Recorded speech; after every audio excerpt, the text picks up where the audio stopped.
name's Charlotte Windybank and I run a company called First. We're based in Gateshead, Tyne and Wear, UK, and I employ 5 members of staff.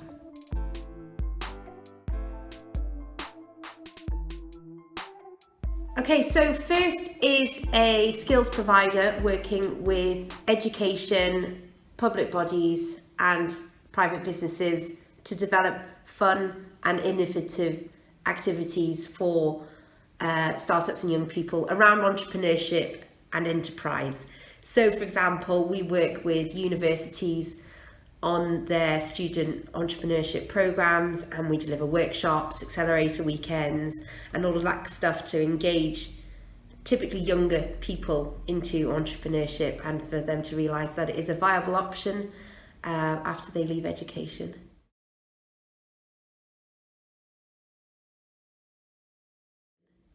So the pain points of running your own business is that, you're on a kind of, everyone says it, but it is literally an emotional roller coaster. You can go from feeling like king, queen of the world to having the most horrendous day of your life in the space of about 30 minutes. But if that suits your personality and if you can deal with that internally, and not just internally, but if you have a close circle of cheerleaders, then you'll be fine. So whenever something bad happens with the business, I know that I've got, up to 10 people that I can pick up the phone and have a moan to, or they can help me out, or they can introduce me to someone that knows what they're talking about. Because as well, being youngish, starting a business, there's only so much that your experience can take you, and at that point you need to sort of step back and go, actually, I don't know what I'm doing here. And once you have that and you have that ability and that awareness to do that, then the pain points can be so much more easier to deal with, because instead of just going, oh, this is horrendous, what do I do? You go, okay, this is pretty bad, but I know someone that can help me with this, and tomorrow it's not going to be a problem.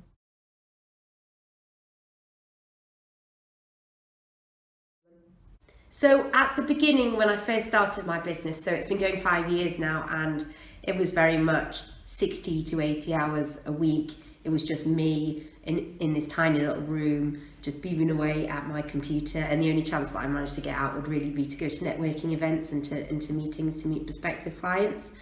Now that I employ people, it has gone down to the normal kind of 35 to 40 hours a week. But for me, I don't see working that many hours on your own business as work, because essentially it's like an extension of you and your personality, and if you've got to love what you do. So I don't sit there and clock watch thinking, oh god, I've been here 35 hours this week, what am I doing? Like, it's just because I know I'm going to stay until the job needs to get done.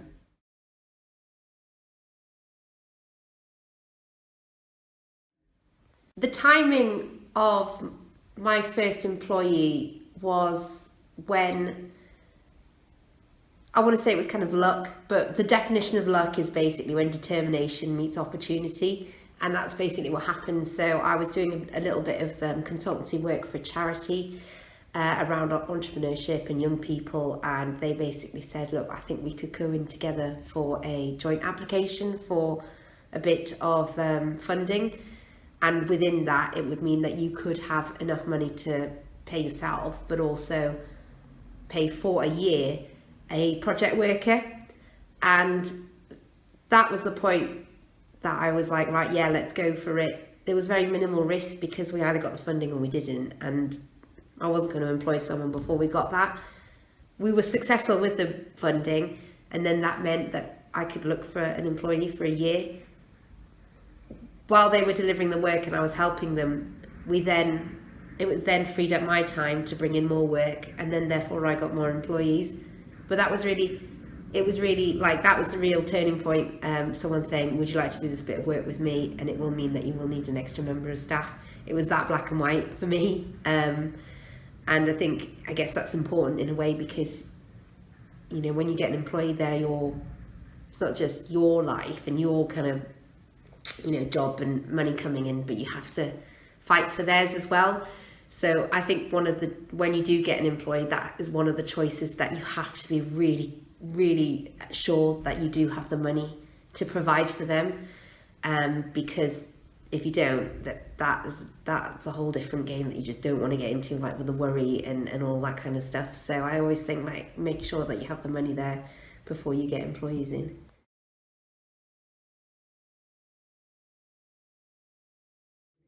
So the advice I received when I took on my first employee was with the project partner that I was working with. So it was a wonderful Northeast charity called Voda, and Robin Fry, who's the chief executive, who I was working with at the time when we went together on this project, he gave me loads of mentoring around recruitment, around picking the right people, around how to advertise it, and he actually joined in the interviews with me because it was a joint project, so he needed to make sure that he was going to get a good person working on it as well.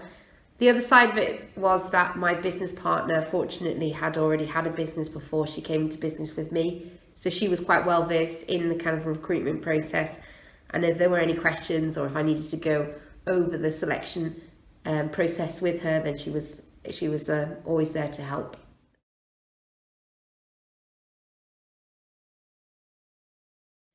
With the recruitment process, it's quite difficult to get the job advertisement everywhere because there's only so many networks that you know. So, for example, you can put it on Twitter, you can put it on your website, you can put it on Indeed, you can put it on the Job Centre Plus. But how do you know you're really reaching your whole community? And that's always been really difficult for us. So we've had quite a tricky time with recruitment because we just don't feel like we're getting to everywhere, if that makes sense. So what I would love to have had help with, and I still do when I'm looking to employ new staff, is that ability for people to just share when they see a job posting on social media, like my friends, my family, their friends, their family, LinkedIn, all my contacts. I wish they would just share it because that way it's going to get to more networks rather than it just being on websites and stuff like that. It's actually going to be seen by people. So if you ever have a startup friend or someone in business and they're sharing a job post, remember to share it.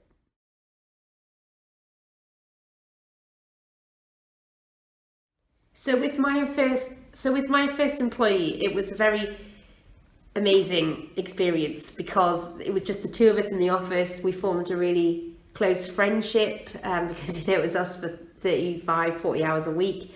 And when you're employing your first member of staff, you need to make sure that you get on with them because they are going to be the only person that you're going to be speaking to constantly. You're going to see them more than you're going to see any of your friends and family.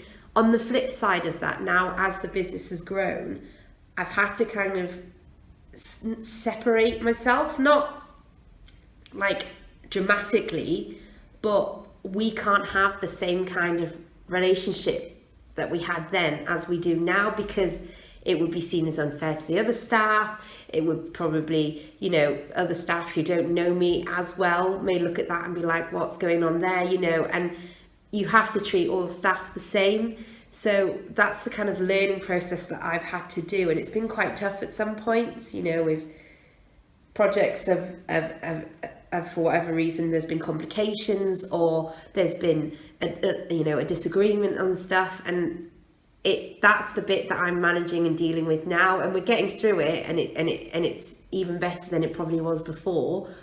But I think when I first started out, if I knew how difficult it was to manage people 3, 4, 5 years down the line, then it would have just been good to know, because you can never predict what people are going to be like.